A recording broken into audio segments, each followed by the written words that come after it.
Salut, c'est Guillaume. Dans cette vidéo, on va voir comment et pourquoi s'expatrier à Dubaï. Je suis à Dubaï depuis maintenant plusieurs mois et j'ai accompagné des expatriés français qui y sont installés depuis des années. L'idée de cette vidéo, c'est de vous donner un petit peu des éléments pour savoir quels sont les avantages et les inconvénients d'une vie à Dubaï d'expatrié. Alors, d'abord, ce qu'il faut savoir, c'est que avant de s'expatrier, il faut connaître bien le pays dans lequel on va. Parce que finalement, l'expatriation, ça peut être qu'à un moment de votre vie, vous êtes célibataire, ensuite vous vous mariez, votre situation change, vous avez une personne qui a d'autres projets, vous avez des enfants et finalement l'expatriation n'est plus une solution, vous avez un job, vous changez de job. Bref, il faut voir l'expatriation comme quelque chose qui peut soit être un projet de vie ou alors simplement un chapitre de votre vie. Et donc, si c'est un chapitre de votre vie, imaginez le retour en France, quel sera-t-il et comment s'y préparer. Donc vous l'avez compris, moi ce que je vous conseille c'est de passer quelques mois à Dubaï afin de vous acclimater à l'ambiance générale, à la vie là-bas. Et si c'est quelque chose qui vous intéresse, de franchir vraiment le cap, de vous expatrier. Alors, selon moi, quels sont les avantages de Dubaï? Quels sont les points qui ont attiré mon attention et qui ont fait que moi je suis parti à Dubaï? Le premier point, c'est qu'il y a énormément d'entrepreneurs français qui s'installent à Dubaï, monter leur activité avec des projets d'entreprise qui sont parfois internationaux et de grande ampleur. Donc c'est très stimulant quand on est jeune entrepreneur de venir s'installer à Dubaï pour pouvoir avoir un réseau, avoir une vision internationale. Vous êtes baigné dans un environnement qui est multiculturel, vous avez des personnes qui viennent du monde entier, vraiment de toutes les nationalités. Donc Dubaï est vraiment un lieu au centre du monde qui accueille vraiment tout type de culture. Et même en termes de religion, c'est vraiment intéressant parce que toutes les grandes religions du monde sont représentées à Dubaï et vivent ensemble. Donc c'est très riche comme expérience, à la fois sur le plan professionnel et humain. Ce qu'il faut savoir aussi, c'est que vous n'êtes pas le seul expatrié à Dubaï. Plus de 90% de la population est composée en fait d'expatriés. C'est vraiment un lieu, une ville où les expatriés sont les bienvenus et les locaux ont l'habitude de vivre avec les expatriés ensemble. Donc, si vous voulez devenir expatrié, vous vous interrogez sur le lieu, Dubaï peut vraiment être une solution dans la mesure où c'est un lieu qui a l'habitude d'intégrer des expatriés au sein de leur ville. Le second avantage que je vois, c'est finalement le dynamisme de la ville. Vous avez énormément d'opportunités. C'est vraiment une ville qui marche avec son économie, qui est ouverte sur le monde et il y a énormément d'opportunités business qui se créent à la fois en tant que salarié ou en tant qu'entrepreneur. La plupart des expatriés français ont entre 25 et 35 ans, donc plutôt des jeunes et finalement ça donne un côté très dynamique à Dubaï qui est très appréciable. Le troisième avantage que j'apprécie à Dubaï, c'est la sécurité. Il faut savoir qu'à Dubaï, lorsqu'on commet un crime du type voler quelque chose, les sentences sont très lourdes. On risque la prison. Donc il y a un gros niveau de sécurité de par ce fait-là. Donc c'est très appréciable, vous allez à la plage, de pouvoir laisser vos affaires sans avoir peur que le premier venu vous vole vos affaires, ce qui se voit en Europe. Ici à Dubaï, on n'a pas ce problème-là. On a aussi pour les filles ou les hommes la sécurité dans la rue, de ne pas se faire agresser, de ne pas se faire interpeller tous les 100 mètres. Vous avez une ville qui est propre. Ça aussi c'est très appréciable quand vous vous baladez et d'avoir un environnement autour de vous qui est organisé, propre. Vous avez aussi une maîtrise du Covid qui est bonne puisque aujourd'hui depuis maintenant des mois, on est en 2021 quand je tourne cette vidéo, les restaurants et les bars sont ouverts, l'épidémie est contrôlée, la majeure partie de la population est vaccinée.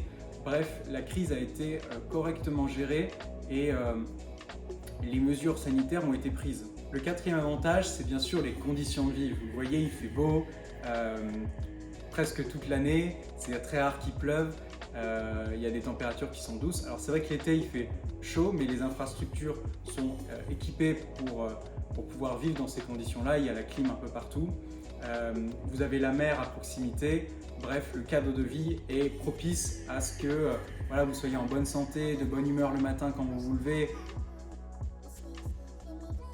Le cinquième avantage que je vois, c'est tout ce qui tourne autour des loisirs, le divertissement, puisqu'à Dubaï, voilà, on ne finit jamais, on n'est pas prêt de s'ennuyer, on peut faire du jet ski, faire des balades en bateau, aller dans le désert en 4x4, vous pouvez voilà, sortir au restaurant, dans des bars, musées, etc. Il y a vraiment énormément d'activités à faire et une grande ville comme ça, on ne s'ennuie jamais. Le sixième point, c'est la fiscalité. Effectivement, à Dubaï, il n'y a pas d'impôt sur le revenu. Alors, c'est vrai que moi, ça c'est pas un point qui m'a fait venir à Dubaï, mais je le précise, il y a énormément d'entrepreneurs qui viennent notamment pour cet avantage fiscal. C'est vrai que dans d'autres pays comme la France, on peut avoir une pression fiscale qui peut être importante et même lourde pour certaines activités, un peu fragiles. Donc voilà, si vous lancez un business et que vous souhaitez être allégé fiscalement, c'est vrai que Dubaï peut répondre à votre besoin. Il n'y a pas d'impôt sur le revenu et pas d'impôt sur les sociétés. En revanche, il y a des taxes, notamment par exemple sur l'alcool, sur la consommation. Donc Dubaï n'est pas un paradis fiscal free tax, mais effectivement c'est l'un des pays où il y a le moins de taxes dans le monde. Pour votre épargne, si voilà, vous avez des titres en bourse, des choses comme ça, vous n'avez pas, donc non seulement vous n'avez pas l'impôt sur le revenu, mais vous n'avez pas non plus la CGCRDS, puisque vous n'utilisez pas la sécurité sociale, vous n'utilisez pas les avantages sociaux de la France. Donc quand vous êtes expatrié, vous n'avez plus à cotiser, à payer de la CGCRDS. Ce qu'il faut bien se rendre compte, c'est que c'est vrai qu'en France on est taxé, mais en revanche on a accès à un certain nombre de services qui sont là pour nous protéger, pour répondre à des besoins. Et ces services-là, et vous ne les avez pas à Dubaï. Je m'explique. Pour ce qui est par exemple de la santé, en France, vous ne payez pas la plupart de vos soins grâce à la sécurité sociale. À Dubaï, vous allez le payer systématiquement. Une consultation de médecin, ça va être peut-être 3 à 4 fois plus cher qu'en France et ce ne sera pas remboursé. Donc il faut avoir aussi le salaire, le train de vie qui vous permet de financer ces charges-là, la santé, l'éducation des enfants, etc. Donc prenez bien les mesures qu'il faut pour vous dire ok, est-ce que finalement c'est un modèle qui me convient parce que voilà, le modèle français a aussi ses avantages. Le septième avantage que je vois, c'est autour des relations humaines, que ce soit des relations ou de l'amitié. Ce qui est intéressant à Dubaï, c'est qu'on a la possibilité de rencontrer beaucoup de monde. Les gens sont très ouverts d'esprit, c'est facile en fait de créer des connexions avec les gens, d'aller en week-end avec des personnes que vous avez rencontrées il y a peu de temps. Voilà, les choses se font assez vite et on trouve sa place, je trouve, très rapidement. Maintenant, là où j'attire un peu votre attention sur les relations, c'est qu'il faut bien se rendre compte qu'il y a des très gros écarts de richesse entre les gens à Dubaï, vraiment très importants. Et il faut bien garder en tête que voilà, lorsque vous entretenez des relations avec des gens, de bien garder en tête que ces écarts de richesse existent et que ça peut créer des tensions, ça peut créer des incompréhensions. Et dans un pays comme la France où finalement les salaires sont, je dirais, il y a des écarts moins importants de salaire, on n'est pas forcément habitué en tant que Français à vivre dans un écosystème où il y a tant d'écarts. Et finalement, les règles sociales sont différentes ici. Donc il faut bien prendre le temps de les comprendre et ne pas se précipiter, vraiment prendre votre temps et bien immerger dans le pays pour bien comprendre les règles. Le huitième avantage à Dubaï, c'est clair et net, ce sont les services. C'est incroyable le niveau de qualité de service et les services qui sont à votre disposition presque H24. Vous pouvez commander de la nourriture à n'importe quel moment et vous faire livrer. La personne vient jusqu'à votre hôtel ou votre logement pour vous les apporter. Vous pouvez commander des médicaments à n'importe quelle heure et vous les faire livrer. Vous pouvez commander un taxi. Le coût du taxi n'est pas excessivement cher et vous déplacez n'importe où sur des très longues distances. Pour ce qui est des services à la personne, c'est pareil. Vous pouvez donc avoir accès à des personnes qui viennent vous aider au quotidien pour des prix qui sont convenables. Vous pouvez voyager à travers le monde parce que Dubaï a un des aéroports le plus important du monde. Et vous donne vraiment accès à tous les pays dans lesquels vous souhaitez voyager. Vous avez envie d'aller à la piscine, la plupart des immeubles dans lesquels je suis sont équipés d'une salle de sport, d'une piscine. Donc il y a un certain nombre d'activités et de facilities autour de vous qui sont très appréciables et qui vous donnent un cadre de vie vraiment intéressant et voilà, une tranquillité d'esprit, parce que si vous avez besoin de quelque chose, il y a forcément une application, un service qui existe pour pouvoir répondre à votre besoin très rapidement. Le 10e point est plutôt un point d'attention. À Dubaï, il y a des lois et elles sont mises en place de manière stricte. Il faut les connaître et voilà, que vous n'ayez pas de surprise. Je vous donne des exemples. Par exemple, voilà, si vous volez ou si vous consommez de la drogue, ça c'est des choses qui sont très sévèrement punies, qui peuvent vous envoyer jusqu'à la prison pendant plusieurs années. Donc il faut connaître les lois et les respecter. Ou encore, par exemple, la prostitution, elle est beaucoup plus développée à Dubaï que dans d'autres pays européens. Donc il faut que vous fassiez attention à ne pas faire n'importe quoi, à connaître vos droits, mais aussi à connaître vos devoirs et ne pas faire d'erreur. Alors maintenant, comment venir à Dubaï? Alors, vous pouvez en fait, quand vous êtes français, venir à Dubaï jusqu'à 3 mois, donc 90 jours. En tant que touriste, ça vous permettra donc de découvrir un peu la ville, de voir si vous vous y plaisez. Moi, je vous conseille plutôt de venir dans la période d'hiver parce que les températures sont plus douces, il y a énormément d'activités, des gens qui viennent de partout dans le monde, donc l'hiver est plus dynamique à Dubaï que l'été. Ensuite, si Dubaï est un lieu qui vous plaît, si vous êtes entrepreneur, vous pouvez créer une société ici, ce qui vous donnera un visa. Ou alors, si vous êtes salarié, eh bien, de trouver un travail ici à Dubaï et votre employeur se chargera de vous faire un visa sur le long terme. Enfin, depuis le Covid, Dubaï a mis en place des visas de télétravail. Donc là, pareil, vous pouvez vous renseigner sur ce sujet. Si vous avez juste envie de télétravailler, c'est possible ici. Au niveau des loyers à Dubaï, les prix varient énormément en fonction de l'emplacement que vous souhaitez habiter ou encore le format d'habitation. Les logements individuels sont beaucoup plus chers que les colocations. Vous pouvez également vivre à l'hôtel pendant plusieurs mois. Ça, c'est possible. Comme le prix de l'hôtel n'est pas si différent des prix des loyers classiques quand vous vivez dans un appartement ou dans une maison, vous pouvez tout à fait commencer par vivre à l'hôtel pour ensuite déménager dans une colocation ou dans un logement individuel. Pour ce qui est des opérateurs téléphoniques, vous pouvez prendre des forfaits engagement, mais il existe aussi des forfaits sans engagement. Moi par exemple, j'utilise Virgin Mobile et tous les mois je recharge mes crédits, j'ai la possibilité de changer mes abonnements, tout est sur mesure. Donc ça vous donne énormément de flexibilité en fonction de vos besoins et de ce que vous avez comme projet pour le mois. Pour ce qui est des comptes bancaires, vous allez avoir besoin d'un compte en dirham pour pouvoir consommer tous les jours. Vous pouvez utiliser votre compte français ou un compte aux États-Unis, ils prennent aussi les dollars, mais pour les questions de frais, très vite vous serez tenté de prendre un compte ici. Alors vous pouvez ouvrir un compte classique ou alors utiliser des banques en ligne pour avoir accès en fait à vos comptes en dirham à distance. Moi c'est ce que je fais, je suis plutôt en banque en ligne parce que ça me permet d'accéder à mes comptes de la France. Quand je voyage, etc., j'ai besoin de flexibilité. Donc voilà, en termes de frais aussi, c'est très compétitif pour vous permettre d'échanger votre argent en dollars, en dirhams, en euros. Aujourd'hui, ça se fait et c'est pas cher du tout. C'est pas pour autant que j'ai fermé mes comptes en France.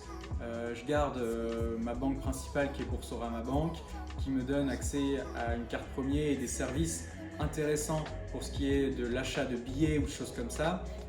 Vous avez accès à des assurances via Visa. Donc simplement voilà, vous avez un compte en France, vous avez un compte en dirham aux Émirats et avec les deux, vous faites des transferts lorsque vous en avez besoin.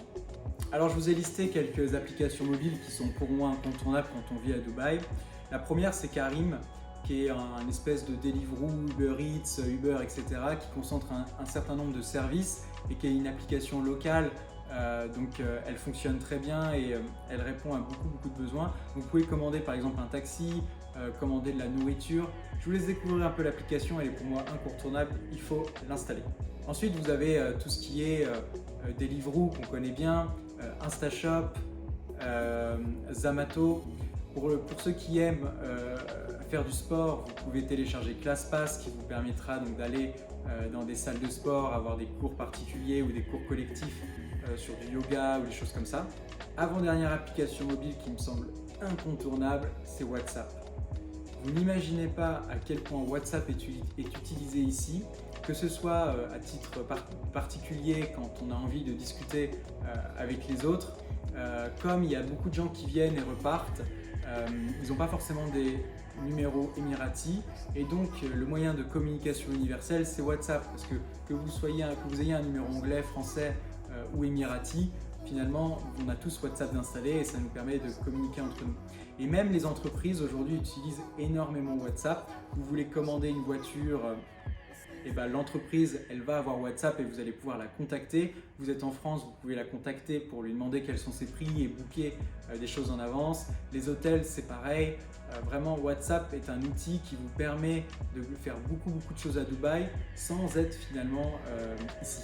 Et enfin pour tout ce qui est réservation de logement, si vous souhaitez passer par des hôtels, moi j'utilise principalement Booking parce que ça donne une variété de choix, il y a souvent des offres intéressantes qui sont données et finalement vous pouvez avoir des prix en euros, en dirhams, tout est assez simple et vous avez une bonne vue du marché en quelques clics. Alors pourquoi moi j'ai choisi de m'expatrier, pourquoi à Dubaï on l'a vu, mais pourquoi j'ai choisi de m'expatrier et comment je l'ai fait. En fait moi je suis conseiller en gestion de patrimoine, j'aide les gens donc à investir leur épargne pour préparer leur projet, préparer leur retraite et le sujet de l'expatriation c'est vraiment un sujet qui m'intéresse parce que finalement quand on est expatrié on se retrouve un peu seul face à ce problème là. On n'a pas de retraite, on ne cotise pas dans les régimes généraux de la France et donc voilà, on se retrouve à gagner beaucoup d'argent d'un coup, des salaires plus importants qu'en France et on se pose la question de comment l'investir intelligemment. Donc voilà, c'est comme ça que moi je suis devenu expatrié, c'est en ayant envie d'aider les expatriés. Ensuite, j'ai des revenus complémentaires à côté de mon activité principale, j'ai des revenus complémentaires par les business en ligne que j'ai des revenus complémentaires par les investissements en bourse que je fais, j'ai des revenus complémentaires par l'investissement immobilier que je fais. Voilà, donc je fais en sorte d'avoir des revenus passifs, automatisés à côté de mon activité principale pour me permettre de tout simplement avoir un train de vie qui corresponde à ce qui m'inspire, à ce que j'ai envie de faire et de me permettre de pouvoir vivre ici, de rencontrer les personnes que j'ai envie de rencontrer et de tout simplement mener la vie qui me plaît. Pour ceux qui ont aimé cette vidéo et qui ont envie d'aller plus loin, découvrir davantage Dubaï et aussi comment j'ai fait pour pouvoir m'expatrier, comment j'ai fait pour gagner finalement cette autonomie dans mes choix et comment je fais pour développer tout mon écosystème d'investissement et tous mes revenus, ce que je vous invite à faire pour commencer, c'est télécharger mon e-book. Vous aurez un lien en dessous de cette vidéo, du contenu gratuit, etc. pour rejoindre ma communauté et vous aurez déjà une idée précise de comment vous pouvez mettre en place des premières actions, mettre en place donc votre liberté et votre objectif d'expatriation. J'espère que cette vidéo vous a plu. Vous pouvez mettre en commentaire vos avis, est-ce que finalement j'ai répondu à toutes vos questions, est-ce que vous en avez encore? J'y répondrai comme d'habitude avec grand plaisir. Ciao ciao, bonne journée à tous.